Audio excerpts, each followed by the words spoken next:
Doon yun ako. Doon sa may Lourdes. Sa Lourdes? Oo, doon. Bakit ka mo? Ano ba? Kunin ko siya. Kunin ko susi ko siya. Sa Lourdes.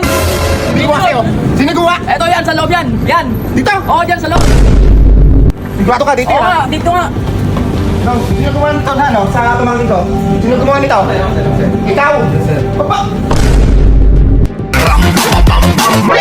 So yun guys, sa pagpapaikli nga ng ating kwento ay nagsumbong nga sa akin si Enzo dahil sa ginawa sa kanya ng sikat na barbershop dito sa Cabanatuan City. Kaya nga naman mga kapapakol, dali-dali ko na tong sinugod para makita nila kung ano yung mga pinagmamalaki nila. Kilalang kilala nyo ako mga kapapakol, alam nyo naman na nanunugod ako pagdating sa mga ganitong mga issue. At hindi ako papayag na gagawin to lalo na sa mismong mga kapamilya ko. At walang sikat-sikat na barbershop pag si Papakol na talaga ang umaksyon. Ang issue dito mga kapapakol ay ginupitan nila si Enzo. At nang makita ko ang gupit ni Enzo ay talagang hindi na ako nagdalawang isip para sugurin sila. Pasintabi na lang po sa lahat dahil napakaselan po ng video na to. Sino gumawa nito?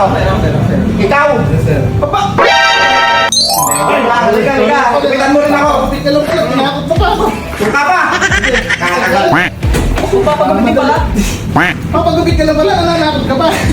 So tulad nga sa mga sinabi ko mga kapapakol ay dito nga talaga nagsimula yon sa gupit ni Enzo. Kaya nga naman mga kapapakol nung nakita ko yung style ng pagkakagupit sa kanya ay hindi na ako nagdalawang isip na pumunta dito sa Master Cats Barbershop para magpagupit din ng aking buhok. At kasama ko nga dito ang buong Cool Fam para makapagpagupit na rin sila. At siguradong ma-amaze ka sa place nila mga kapapakol dahil talaga namang napaka-convenient maghintay dito. Dahil bukod na nga sa malamig guys ay talaga namang napakababait pa ng kanilang mga barbero. Magagalang at talagang i-offer sa'yo ang nababagay na gupit sa'yo na naaayon din sa kagustuhan mo. At alam nyo ba mga kapapakol, eto nga po at isinalang na ang aking nanay at akala ko nga ay puro lalaki lang talaga ang kanilang mga ginugupitan dito. Sobrang lamig nga pala dito mga kapapakol habang naghihintay ka. Isipin mo sinong barbershop ang mga katulad ng may ganito, naka-aircon. Pwede kang magkape hanggat gusto mo. At higit sa lahat ay meron silang free wifi. Ang ganda nga naman ng gupit nila sa nanay ko yo. At eto nga mga kapapakol, ipapakita ko nga sa inyo ang mga before and after ng aming mga gupit. At bago nga tayo magsimula ng gupitan mga kapapakol ay may sasabihin nga pala ako sa inyo na itong ang Master Cat Barbershop ay nag-a-accept sila ng franchise. Oo mga kapapakol, tama ka ng narinig. Kaya kung wala pa dyan sa lugar nyo ay siguradong pwede kayong mag-avail sa kanila. Or kung medyo kinapos naman ang budget mo ay pwede ka nilang maging business partner. For more info nga pala ay mag-PM lang kayo sa page nila. At ito nga pala ang dahilan mga kapapakol kung bakit nahuhumaling ako magpagupit dito. Ready na ba kayong makita kung paano kami gumawa po? Baka Master Cats Barbershop yan! Let's go! Papakul, tawa ng bayan. Kasama ka sa bawat kainan. Papakul's House of Overload.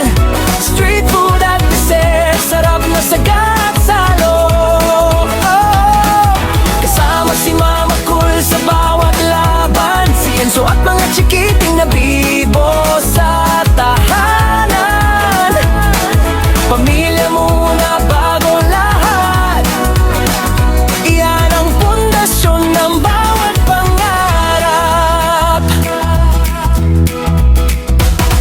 Sa kanto may ihaw, may tamis ng dessert. Grabe, iba talaga ang Master Cats Barbershop. Kaya nga naman mga kapapakol, sulit na sulit talaga ang bayad natin dito. At siguradong lalabas ka dito ng may ngiti at talagang satisfied sa bawat gupit nila. At isa pang kinaganda dito sa Master Cats Barbershop ay sila lang naman ang kauna-unahang barbershop na TESDA accredited dito sa buong Nueva Ecija. Dahil ang mga barbero nila dito ay hindi basta-basta manggugupit. Dahil kung makaluma or makabagong gupit man ay gusto mo ay talagang kayang-kaya nila. At ang ikinabilib ko nga dito ay kahit modern cut guys ay talagang kaya nila. Skill nga naman ang pagiging barbero mga kapapakul. At ang masasabi ko, lahat ng mga barbero dito sa kanila ay hinubog ng panahon at hinulma ng mga experience para makapagbigay ng precision cut na para sa lahat. Kaya mula sa puso ni Papakul ay iniimbitahan ko po kayong lahat na pumunta dito at i-experience kung ano ang na-experience namin dito. Ladies and gentlemen, please welcome Dao Mingsu and Watchley!